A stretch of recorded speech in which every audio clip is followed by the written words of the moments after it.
जी हाँ, नमस्कार मित्रों। आज है 31 मई, यानी यूपीएससी प्रीलिम्स को सिर्फ 5 दिन बाकी हैं। तो मुद्दा है आज के वीडियो के, क्या मुद्दे हैं। पहला, ऑफिशियल आंसर की लास्ट ईयर की और उसके सामने प्राइवेट आंसर की के अंदर करीब 2 दर्जन 24 मिस्टेक्स या मिसमैचेस। एक क्वेश्चन यूपीएससी ने खुद डिलीट किया, वो क्या है वो भी देखते हैं। कट ऑफ के कुछ ऑब्जर्वेशन टॉपर्स को बताइए and lastly meme of the day. देखिए, लास्ट ईयर प्रीलिम्स हुई थी अक्टूबर महीने में। उसके बाद यूपीएससी तुरंत ऑफिशियल आंसर की रिलीज़ नहीं करता, तो फिर प्राइवेट कोचिंग का क्लास वालों ने अपनी आंसर की रिलीज़ की थी। उस हिसाब से लोग अपना कट ऑफ स्कोर कैलकुलेट करते हैं, सो ऑन। फिर रिजल्ट आया होगा। फिर मेंस एग्जाम जनवरी 2022 में हुई for the exam cycle of 2021। उसके बाद मई के महीने में इंटरव्यू और फाइनल रिजल्ट जो कल आया था 30 तारीख को। और उसके बाद यूपीएससी ने ऑफिशियल प्रीलिम आंसर की रिलीज़ की, कट ऑफ रिलीज़ किए। तो अब हम उसकी कुछ चर्चा करते हैं। देखिए, यूपीएससी ने जो ऑफिशियल आंसर की रिलीज़ की इस तरफ, और सामने अलग अलग इंस्टीट्यूट्स की अपनी आंसर की, जैसे मेरी खुद की, फिर ये दूसरे फेमस इंस्टीट्यूट 1 2 3 4 5 6 7, उन सब की आंसर की। तो मैंने सब मैच किया कि ऑफिशियल आंसर की में कहाँ कुछ हो रहा है कि ये मैच नहीं हो रहा है या डिस्क्रिपेंसी है। तो कुल ऐसे 24 क्वेश्चन है। 24 क्वेश्चन ऐसे हैं, मतलब 2 दर्जन करीब, कि जहाँ पर एक या एक से ज़्यादा फेमस आंसर की यूपीएससी के साथ मैच नहीं करती। फॉर एग्जांपल, ये एफडीआई का क्वेश्चन था। क्वेश्चन मतलब एग्जाम बुकलेट सेट सी में क्वेश्चन नंबर 97 कि which of the following consider to be components of FDI. जैसे मेरी आंसर की में मैंने लिखा हो ए, दूसरे फेमस इंस्टीट्यूट ने लिखा हो ए, चौथे नंबर के फेमस इंस्टीट्यूट ने लिख दिया हो बी। तो ऑफिशियल आंसर की बोलती है, यानी कि क्या हुआ, एक इंस्टीट्यूट का मैच नहीं हुआ। ऐसा सब आप मिलाते रहो तो कुल मिला के there are 24 such questions out of 100 questions where this discrepancy mismatch is coming. अब यहाँ पर मैं किसी कोचिंग वाले का अभी नाम नहीं ले रहा कि ये फेमस इंस्टीट्यूट 1 2 3 4 ये कौन लोग हैं। वो इसलिए कि फालतू में फिर वो मेरे खिलाफ बदनक्षी का दावा नहीं ठोके, डेफोमेशन केस। मुझे ऐसा डर क्यों लगता है, क्योंकि कुछ इंस्टीट्यूट ये करते हैं कि एग्ज़ाम के दिन एक आंसर की रिलीज़ करते हैं और उसके कुछ दिन बाद एक दूसरी रिवाइज्ड आंसर की रिलीज़ करते हैं। तो मैं अपनी जो गूगल हार्ड ड्राइव के अंदर वो मैं डाल दूंगा, तो मैं तो डे 1 पे उनकी आंसर की आई वही डाल देता हूँ और उसकी डेटा एंट्री करता हूँ।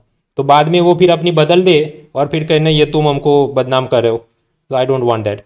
दूसरा, कुछ इंस्टीट्यूट ये करते हैं कि यूपीएससी की ऑफिशियल आंसर किया जाए, फिर अपनी पीडीएफ फाइल डिलीट करके उसमें नया विदाउट एरर वाला नया पीडीएफ फाइल डाल देते हैं।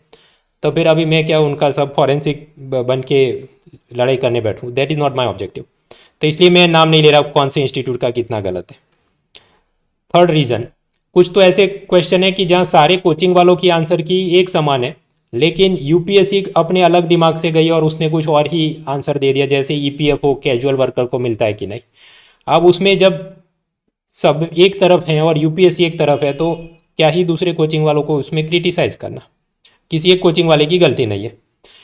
Then UPSC itself is to be blamed. वो ऐसे ओपन एंडेड और वेग वर्डेड क्वेश्चन डालता है कि सीधा सीधा बुक में से जवाब मिलता नहीं। हम लोग अपने दिमाग से जो सोचते हैं उसका इंटरप्रिटेशन कुछ अलग ही चलता है। जैसे ये अभी कुछ वो हाई कोर्ट अपना जजमेंट रिव्यू कर सकता है, नहीं वो वाला क्वेश्चन। तो असल में यूपीएससी ने ये करना चाहिए कि एग्ज़ाम ख़त्म करने के बाद तुरंत खुद ही आंसर की रिलीज़ कर दे, तो कोई झंझट ही नहीं हो ये सब की। एंड लास्टली, मैं कोई कोचिंग वाले का इधर नाम नहीं ले रहा हूँ, उसका एक कारण ये भी है। आपको पता है लास्ट ईयर मुझे यूट्यूब की तरफ से गोल्डन बटन अवार्ड मिला था फॉर क्रॉसिंग 10 लाख सब्सक्राइबर। उसके बाद मेरी मम्मी ने मुझे कहा कि अब ये जो बड़ा अवार्ड मिला है तो फिर ज़रा अपना वर्तन शालीनता और गरिमा दिखाना। तुम लोगों के नाम लेके ये कीचड़ उछालना, मतलब ये जो भी name calling, roasting, mud slinging जो यूट्यूब पे चलता है, ढेर सारे क्लिक बेट मिल जाए। हाँ, लेकिन अभी थोड़ा मैं लिहाज रखूँगा, तो इसलिए मैं कुछ कर नहीं रहा। मैं सीधा आंसर की हम देखते हैं कि समझ लो ये सब फेमस इंस्टीट्यूट होंगे जो जो मुझे किसी का नाम लेके उनको बदनाम नहीं करना है। मेरे खुद की आंसर की में भी गलती है, तो दूसरों का क्या नाम लूँ मैं।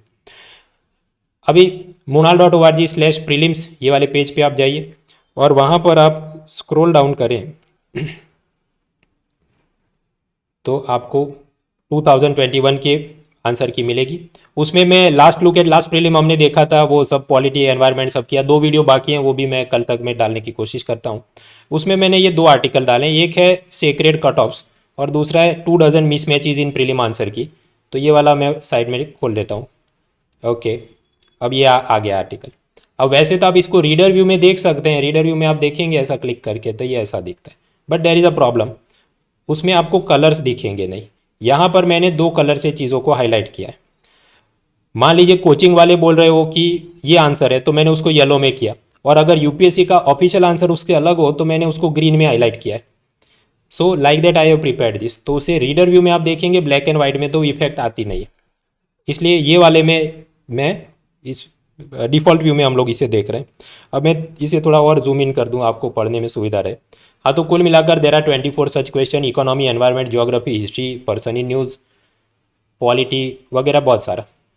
मैं सब वापस एक्सप्लेन करने नहीं बैठूंगा क्योंकि अब सिर्फ 5 ही दिन है, तो आपको इतना सब वो पढ़ के ख़त्म करो 20 मिनट में हो जाएगा। मैं आपको एक ओवरव्यू दे दूं। एक कुछ प्रश्न था बॉन्ड यील्ड पर किस चीज़ों का असर होता है, तो उसमें लोगों में दुविधा थी, बी हो सकता है, कुछ बोले थे डी, अल्टीमेटली यूपीएससी ने कहा डी। अब वो लंबा चौड़ा एक्सप्लेनेशन आप वहाँ पर पढ़े। फिर ये पूछा था कि इसमें से कौन से एफडीआई के कंपोनेंट है, इसमें भी ज़्यादातर कोचिंग वाले बोल रहे थे ये होना चाहिए, लेकिन कुछ बोल रहे थे बी होना चाहिए। अल्टीमेटली ये बोला कि तीनों के तीन फर्स्ट 3 वो कंपोनेंट्स हैं। लंबी चौड़ी एक्सप्लेनेशन आराम से आप देख लेना। फिर ये वाला प्रश्न कि डिमांड पुल इन्फ्लेशन कब होता है, वैसे तो ये आसान प्रश्न था, सिर्फ एक कोचिंग वाले ने उसमें कुछ उसका जवाब अलग जा रहा था, अदरवाइज आंसर वॉज सिंपल और वो हो गया था। फिर ये प्रश्न इसमें गड़बड़ हुई, कैजुअल वर्कर्स को इनमें से कौन कौन सी चीज़ें मिलती हैं। All casual workers are entitled for EPFO coverage. हाँ, तो ये ईपीएफओ वाले क्वेश्चन में ये था कि find correct statement, all casual workers are entitled for EPFO coverage. अगर हम उसके नोटिफिकेशन के हिसाब से चले then this statement is correct, लेकिन यूपी तो उस हिसाब से सब कोचिंग वाले ज़्यादातर बोल रहे थे कि आंसर शुड बी डी 1 2 3, लेकिन यूपीएससी ने कहा नहीं, फर्स्ट स्टेटमेंट इज रॉन्ग। शायद वो ऐसे इंटरप्रिटेशन में गए कि अगर वो अनऑर्गेनाइज सेक्टर में काम करता होगा या ईपीएफओ टाइप की इंडस्ट्री में काम नहीं करता होगा तो उसको नहीं मिलेगा। तो यस, ये क्वेश्चन के अंदर ज़्यादातर कोचिंग वाले एक तरफ थे और यूपीएससी दूसरी तरफ हो गया। फिर प्रश्न एनवायरनमेंट के अंदर जैसे कि इसमें से किसकी सिम्बायोटिक रिलेशन है, ये सब 3 चीज़ें कोचिंग वालों का कुछ कहना था 1 और 2, बाकी ऑफिशियल आंसर की 1 2 3। अगेन वो ऐसा है कि आप कौन सी एनसीईआरटी देख रहे हैं और उसमें भी कुछ तो चीज़ें दी नहीं है तो मुश्किल है। फिर ये प्रश्न कि इनमें से कौन सी चीज़ फॉन लाइकन वगैरह, it can be found surviving on a surface without soil, मिट्टी या ज़मीन के बगैर भी जो जी सके ऐसा इनमें से कौन है। इसका भी ठीक ठीक मिल नहीं रहा था क्योंकि आप अलग अलग एनसीईआरटी कौन से स्टैंडर्ड की देख रहे हो उसी हिसाब से जवाब अलग अलग बने, तो कोचिंग क्लासों का भी अलग अलग चलता था। अल्टीमेटली यूपीएससी ने कहा सी आंसर है।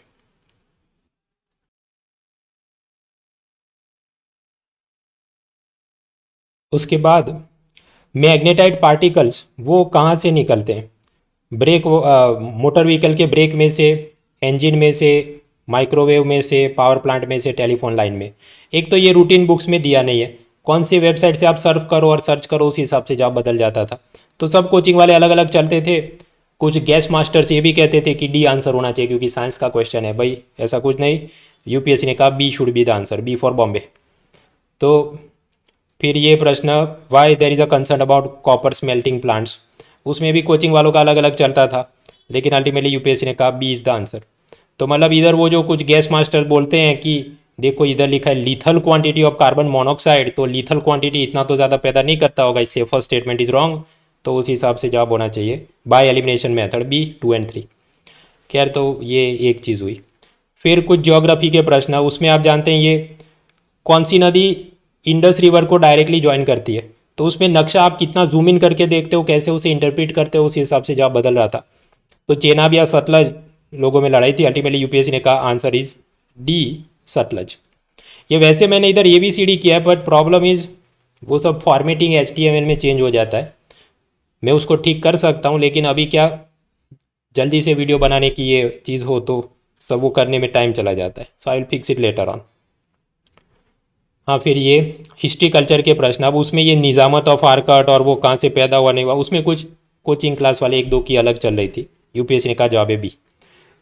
फिर ये यूनिसेफ का 21 फरवरी international mother language day Bangla भाषा को ऐड किया जाए, ऐसा पाकिस्तान की कॉन्स्टिट्यूएंट असेंबली में बोला था। इसमें तो ज़्यादातर कोचिंग वालों का सही जवाब निकला और यूपीएससी ने भी उसका भी मैच ही हुआ बी। लेकिन एक कोचिंग वाला था उसका अलग चल रहा था, और वो फेमस है, इसलिए मैं बता रहा हूँ कि जो फेमस है तो उनकी गलती नहीं हुआ ऐसा नहीं मानना चाहिए। मेरी भी गलती हुई है तो मैं मानता हूँ, बट इसमें नहीं हुए, दूसरे प्रश्नों में हुई। फिर ये मॉन्टेक क्लेम्स फॉर रिफॉर्म और ये गवर्नमेंट ऑफ इंडिया एक्ट, इसमें भी कुछ, बट वो तो ठीक है, आप देख लेना। भारत रत्न अवार्ड और पद्म, इसमें भी ज़्यादातर कोचिंग वालों का तो सही था आंसर, डी 1 2 3, एक का अलग चल रहा था कुछ। फिर ये प्रश्न लोकसभा, ये क्वेश्चन यूपीएससी ने खुद कैंसिल किया, देवीलाल क्वेश्चन। उसमें प्रश्न कुछ ऐसा है कि देवीलाल, एक आदमी, there is no law restricting candidate from contesting in 1 Lok Sabha election from 3 constituency. 3 जगह से आप चुनाव लड़ सकते हैं लोकसभा का, और आपको रोकने वाला कोई कानून नहीं है, ये पहला वाक्य। दूसरा कहता है कि 1991 में लोकसभा इलेक्शन हुए थे, उसमें देवीलाल ने 3 लोकसभा चुनाव क्षेत्र से वो लड़े थे। और तीसरा, ये लंबा चौड़ा स्टेटमेंट ऐसा बोलता है कि अगर आप 2-3 जगह से जीत जाते हैं तो जो सीट खाली रहेगी उस पर कैंडिडेट ने इलेक्शन करवाने का खर्चा पे करना होगा। तो ऑब्वियसली ये तो कुछ लॉजिकल है नहीं, ऐसा तो हमने कभी जाना भी नहीं कि प्राइम मिनिस्टर मोदी जो गुजरात और वाराणसी 2 जगह से इलेक्शन लड़े, आई थिंक इन 2014, तो क्या उसका उन्होंने पैसा दिया होगा? नहीं, इलेक्शन कमीशन को खर्चा। या राहुल गांधी जो अमेठी और केरला से लड़े, तो क्या उन्होंने पैसा उसका खर्च किया होगा इलेक्शन करवाने का? नहीं। तो ये थर्ड तो गलत है। खैर, अब उस हिसाब से लोगों ने लॉजिक लगाया और ज़्यादातर कोचिंग वाले बोल रहे थे B should be the answer 2 only. लेकिन रियल एग्जाम में इसको यूपीएससी ने इस क्वेश्चन को ड्रॉप कर दिया। ड्रॉप करने का कारण क्या हो सकता है? कुछ लोगों का कहना है कि हिंदी ट्रांसलेशन गलत है, लेकिन मैंने चेक किया हिंदी तो ठीक ही लगा मुझे। दूसरा कारण ये हो सकता है कि ये जो कह रहा है ईयर 1991 में लोकसभा इलेक्शन में देवीलाल, लेकिन कुछ ये कह रहे हैं कि नहीं, वो कुछ और ही इलेक्शन था। फिर कुछ लोग ये कह रहे हैं कि ये जो लिखा है देवीलाल ने 3 लोकसभा कंस्टिट्यूएंसी से लड़ा, वो ऐसा नहीं, 3 सीट से लड़े, जिसमें 1-2 लोकसभा के थे और दूसरा विधानसभा स्टेट लेजिस्लेटिव असेंबली का भी था। So as a result no statement is correct, और ऐसा तो कोई ऑप्शन है ही नहीं, इसलिए उसको ड्रॉप किया गया। खैर, तो ये एक बात हुई। अब आगे बढ़ते हैं। ये पॉलिटी के कुछ और क्वेश्चन जहाँ पर एरर, मतलब मिसमैच हुई। स्टेट की क्या व्याख्या है? ऐसे एब्स्ट्रैक्ट क्वेश्चन में कोचिंग वालों का अलग अलग दिमाग चलता है, यूपीएससी का अलग चला, तो यूपीएससी ने कहा ए, कोचिंग वाले बोले थे बी। उसी तरह दूसरा भी एक प्रश्न होगा ऐसा ही कि भारत एक फेडरल कैरेक्टर है अपनी पॉलिटी का, उसका क्या सबूत है? संघवाद है, उसका क्या सबूत है? तो कोचिंग वालों का ये मानना था कि यूनियन लेजिस्लेचर में कंस्टिट्यूएंट यूनिट्स के भी लोग आते हैं, मतलब जैसे राज्यसभा में स्टेट के प्रतिनिधि आते हैं, तो वो फेडरलिज्म का कैरेक्टर है। कुछ लोगों का ये कहना था नहीं, जुडिशरी अलग हो, उसे सेफगार्ड किया जाए, वो इस चीज़ का कैरेक्टर है। Ultimately UPSC went by there interpretation की ये सही है। फिर ये प्रश्न जुडिशरी के बारे में कि रिटायर्ड जज को वापस नौकरी पे रख सकते हैं, करेक्ट। दूसरा स्टेटमेंट कि हाईकोर्ट को अपने ही जजमेंट को रिव्यू करने का पावर है, जैसा कि सुप्रीम कोर्ट को है। अब इसमें ज़्यादातर कोचिंग वाले बोल रहे थे बोथ स्टेटमेंट आर करेक्ट, और हम जनरल अंडरस्टैंडिंग से चलें तो both statement should be correct. लेकिन यूपीएससी ने कहा नहीं, ओनली वन इज करेक्ट। अब इसका क्या कारण हो सकता है? कुछ एक्सपर्ट का ये कहना है कि सेकंड स्टेटमेंट जो कहता है high court of India has power to review own judgement, तब तक सही है। लेकिन फिर ये जो लिखा एज सुप्रीम कोर्ट डज, तो सुप्रीम कोर्ट का जितना व्याप है उतना हाई कोर्ट के पास पावर नहीं है, ये बोल के सेकंड स्टेटमेंट को शायद यूपीएससी ने गलत माना है। अब भाई बराबर है, अभी आंसर की आ गई, उसके बाद तो चिकनी चुपड़ी बातें करके और 25 जात के जजमेंट थियरी दिखा के सब कुछ साबित किया जा सकता है कि आपको सपना आ जाना चाहिए तो कोई ये ऐसा इंटरप्रिटेशन करता। अब मान लीजिए ये स्टेटमेंट रख के नहीं, suppose there was a statement like this कि गवर्नर एक स्टेट का सेरेमोनियल हेड है, औपचारिक मुखिया है, जैसा प्रेसिडेंट पूरे इंडिया का एक सेरेमोनियल हेड है। तो जनरल सेंस में तो सही है कि दोनों ही सेरेमोनियल हेड है, क्योंकि रियल पावर तो ऊपर प्राइम मिनिस्टर और नीचे चीफ मिनिस्टर के पास है। लेकिन अभी कोई वकील बन के ऐसा बोले नहीं, जो गवर्नर है उसका उतना सेरेमोनियल नहीं है, क्योंकि जो प्रेसिडेंट है वो तो सेना की भी सलामी लेता है, head of the armed forces वगैरह, supreme commander of the armed forces, तो इसलिए दोनों एक समान नहीं है, इसलिए स्टेटमेंट गलत है। अब रियल एग्जाम में कभी कभी प्रोफेसर ऐसा होता है कि वो इसको मानता है, कभी दूसरी इंटरप्रिटेशन को मानता है, तो इसमें गलतियाँ हुई होंगी ना। मैं इसमें कोचिंग वालों की गलती मानता हूँ, नहीं मैं स्टूडेंट की गलती मानता हूँ, ये तो इंटरप्रिटेशन के हिसाब से ओपन हैंडेड वो चल रहा है सब। हम कोई हर एक आदमी इतना सारा क्या पढ़ के जा सकता है कि कितनी डेप्थ तक आप उसको कनेक्ट करें। फिर ये पार्लियामेंट अपनी ब्रिटिश मॉडल पे, उस पर आप क्या समझते हैं, उसमें भी कुछ गलतियाँ थी, ठीक है देख लेना आप। फिर ये प्रश्न राइट टू सिटी, ये राइट टू सिटी का सब अष्टम पष्टम में कुछ जगह मिलता नहीं है, अलग अलग वेबसाइट से आप पढ़ो तो अलग अलग इंटरप्रिटेशन आती है। कोचिंग वाले बोले थे सी, यूपीएससी का डी। अब वो तो वैसे भी कौन सा आ जाने वाला था रियल एग्जाम में, we could not have solve it accurately, तो छोड़ो अब उसको। फिर ये प्रश्न एन गोपाल स्वामी अयंगर समिति और फिर डिपार्टमेंट ऑफ पर्सोनेल का क्या मामला था, उसमें भी अलग अलग, क्योंकि वो सीधा सीधा मिलता नहीं है, इतना पुरानी कमेटी का रिपोर्ट और क्या डीओपीटी बोली थी या की थी, तो अलग अलग कोचिंग वाले अलग अलग चले थे यूपीएससी का। कह रहा अब इसका क्या सही गलत है, ये भी दिमाग खर्च करने का कोई फायदा नहीं कि वापस ये क्वेश्चन रिपीट होगा या ऐसा क्वेश्चन रिपीट होगा, तो और कितना पढ़ोगे, 5 दिन में और कुछ चीज़ें टॉपिक तैयार करो, आगे बढ़ो। फिर ये प्रश्न में भी काफ़ी झगड़े हुए थे कि प्रेशर कुकर में खाना पकता है वो किस टेम्परेचर पे पकेगा, वो किस पे निर्भर है, एरिया पर, टेम्परेचर पर, कि जो उसका लीड ढक्कन है उसके वजन पर। तो उसमें भी सब कोचिंग वालों का अलग अलग राग चलता था, यूपीएससी ने कहा सी इज़ द आंसर। कह रहा अब वो देख और समझ लेना। फिर ये रिकॉम्बिनेंट वेक्टर वैक्सीन, उसमें कुछ अलग दिमाग चला। फिर ये हेरिडेटरी डिजीज़, उसमें भी अलग दिमाग चला। फिर ये बैक्टीरिया फंगी वायरस में से कौन सा सिंथेटिक में पैदा हो सकता है, उसमें भी अलग अलग दिमाग चला।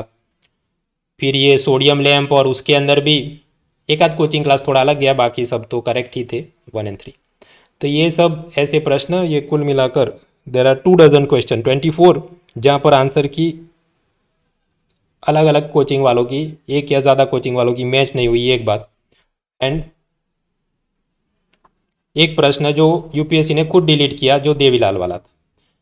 तो ये कुल मिलाकर एक बात हुई। अभी और क्या next, so what are the take away points from all this. देखिए करीब करीब 2 दर्जन 24 मैच नहीं हुए, और 25th जो यूपीएससी ने खुद ड्रॉप किया, मतलब ऑलमोस्ट 1/4 ऑफ द पेपर वो ऐसा है कि जहाँ पर कुछ गड़बड़ी चल रही है। तो यूपीएससी के जो कैंडिडेट्स घर आके ऐसे अलग अलग कोचिंग क्लास की आंसर की देख के अपना स्कोर कैलकुलेट करते हैं, कट ऑफ बनाते हैं कि अच्छा मेरा तो इतना हो गया सिलेक्शन हो, पर आपके जवाब ही सही नहीं है क्योंकि वो आंसर की सही नहीं है। तो फालतू में वो सब देख के ना तो टेंशन लेना है आपने, और ना ही आपने हवा में उड़ना है कि मेरा तो ये वाले इंस्टीट्यूट के हिसाब से इतना स्कोर हो रहा है तो मेरा तो सिलेक्शन पक्का है। भाई सब कोचिंग के 5, 7, 10 क्वेश्चन की डिस्क्रिपेंसी चल रही है, तो कहाँ। और मैं तो कहूँगा यूपीएससी खुद ही इसको सॉल्यूशन दे दे कि जैसे ही प्रीलिम खत्म हो आंसर की दे दो ना, तो ये सब नौटंकी बंदी हो जाए। उसके बाद क्या था, ये कट ऑफ में आप देखिए 2021 की जो प्रीलिम हुई उसमें general category 87 out of 200 marks ये कट ऑफ था। बाकी सब कैटेगरी के भी ऐसे ऐसे, जो कि कंपेयर टू प्रीवियस ईयर्स हमें देखने को मिला कि काफ़ी कम है। उसका कारण क्या हो सकता है, तुक्के मारने में लोग बर्बाद हुए होंगे। ये जो 50-50 लॉजिक, गैस मास्टरगिरी, मेरे को 35 क्वेश्चन आते हैं लेकिन मैं अभी और 40 क्वेश्चन और टिक कर दूंगा 50-50 एलिमिनेशन में, लेकिन आपकी एक्यूरेसी सही नहीं हो तो बर्बाद होना ये होते रहता है। ये पहले भी होता होगा, लेकिन इस बार क्योंकि पेपर ऐसा था जहाँ पर आपकी 50-50 आप करने जाओ तो वो अपना जवाब सही नहीं आता है। क्योंकि देखो ये जो प्राइवेट कोचिंग वालों ने इतनी सारी आंसर की बनाई तो उन्होंने भी बहुत सारा तो 50-50 किया होगा, है ना। तो उनका घर पे बैठ के आंसर की बनाने पे भी गलत हो रहा है, तो आप वहाँ पर बैठ के 50-50 एलिमिनेशन कर रहे हो तो गलत होना लाजमी है।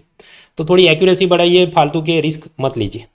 फिर ये मेंस का कट ऑफ और ये कंबाइन कट ऑफ वगैरह, अब उसमें बात ऐसी है कि प्रीलिम के अंदर लोएस्ट कट ऑफ दिखे, मेंस में हालांकि लोएस्ट कट ऑफ नहीं, इंटरव्यू में लोएस्ट कट ऑफ नहीं। इसका मतलब क्या कि लोग जो बर्बाद हुए वो प्रीलिम्स में हुए, बाकी मेंस इंटरव्यू तो जो चला ऐसा ही चला।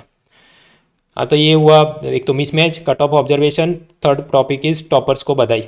ये जो कल यूपीएससी का रिजल्ट आया उसके अंदर अन अकेडमी के 177 स्टूडेंट्स क्वालिफाई हुए, तो उन सबको बधाई। अब इसमें अब जानते हैं कि अलग अलग कोचिंग इंस्टीट्यूट लास्ट वाले स्टेज पे सब स्टूडेंट को फ्री में मॉक इंटरव्यू देते हैं, तो सब स्टूडेंट सब इंस्टीट्यूट में जाते हैं, इसलिए सब कोचिंग इंस्टीट्यूट सभी क्लेम करते हैं ये तो हमारा स्टूडेंट है, हमारा स्टूडेंट है। इसलिए ट्रांसपेरेंसी के वास्ते कंपनी ने ये किया है कि हमारे जो खुद के विद्यार्थी जो कि प्लस लर्नर का मतलब क्या, उसने जो अपना ये ऑनलाइन क्लासरूम पेड प्रोग्राम वो उसको खरीदा हो, अटेंड किया हो, ऐसे कौन कौन से। तो उसमें बहन कामिनी सिंगला रैंक 3, रैंक 4 पर भाई ऐश्वर्या वर्मा, रैंक 6 पे यक्ष चौधरी, ये सब प्लस स्टूडेंट है। मतलब जिन्होंने वो जो ऑनलाइन क्लासरूम वाला जो पूरी सब्सक्रिप्शन है वो लिया। और ऐसा 177 जो लर्नर है उसमें से 26% ऐसे जो ऐसे क्लासरूम वाले स्टूडेंट्स हैं। बाकी इंटरव्यू से भी, मॉक इंटरव्यू का फ़ायदा उठा के भी स्टूडेंट्स आए, तो वो सब भी है। Now lastly meme of the day. ये मेरा कैमरा बंद हो गया क्योंकि यहाँ पर गर्मी बहुत है और ये कैमरा गर्म हो जाता है और फिर वो टेम्परेचर टू आई बोल के डिस्कनेक्ट हो जाता है। खैर इसको मैं वापस टिक करूँ इतने में वीडियो खत्म ही हो जाना था। Let me complete this. Meme of the day क्या है? तो प्रश्न है, भैया जी ये बाबू शो ने इतना नाच क्यों रहे टॉपर्स के मॉक इंटरव्यू देख के? तो जवाब क्या है, क्योंकि उनका प्रीलिम और मेंस का रिवीजन खत्म हो गया है, इसलिए वो सीधा इंटरव्यू की तैयारी कर रहे हैं। आई होप आप ये सब में वक्त की कीमत कीजिए। 5 या अभी तो 6 दिन भी नहीं, सिर्फ 5 दिन बचे। So see you next time and keep preparing.